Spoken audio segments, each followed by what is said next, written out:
На встрече в региональном отделении Российского военно-исторического общества поднимают несколько тем, но первым делом выборы председателя сроком на 2 года. Ранее эту должность занимал Магомед Сагов, его уполномочили возглавлять процесс. Он выставил кандидатуру Магомеда Картоева. Руководитель Государственной архивной службы Республики Ингушетия, старший научный сотрудник отдела истории Ингушетии Ингушского НИИ имени Чаха Агриева по совместительству. Образование. Ингушский госуниверситет.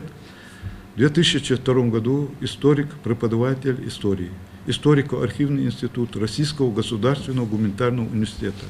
Город Москва.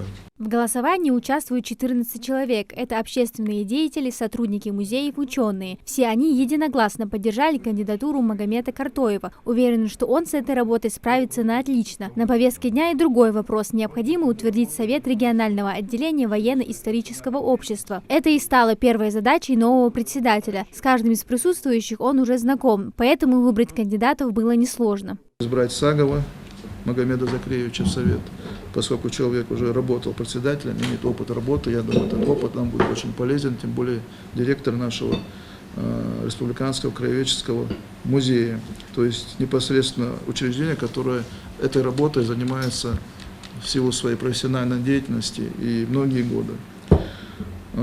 Вторая кандидатура – это Мужихоева Эльза Жунидовна, профессора, кандидата исторических наук, который также представление не нуждается в республике, ее хорошо знают. Утвердили и состав контрольно-ревизионного органа регионального отделения Общероссийской общественно-государственной организации. Теперь же на ближайшую перспективу предстоит решить ряд предметных задач. Это строительство и реконструкция памятников героям страны. Обсудили и возможность присвоения Малгобеку звания города трудовой доблести. По всем показателям, которые были представлены на рассмотрение всеми этими городами, Малгобек соответствовал всем этим показателям.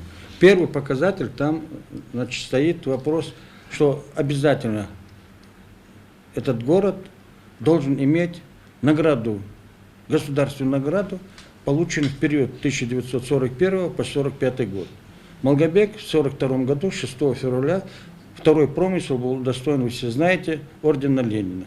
Сейчас в планах у регионального отделения реализация нескольких крупных проектов. Один из них – выставка «Герои и подвиги». Она будет посвящена участникам специальной военной операции. В экспозиции расскажут истории жизни и боевого пути награжденных орденами мужества и 3 героев Российской Федерации. В федеральном масштабе участвую во многих проектах, и в этом плане именно Российское военно-историческое общество является очень важной площадкой, которая сплачивает регионы вокруг этих памятных событий.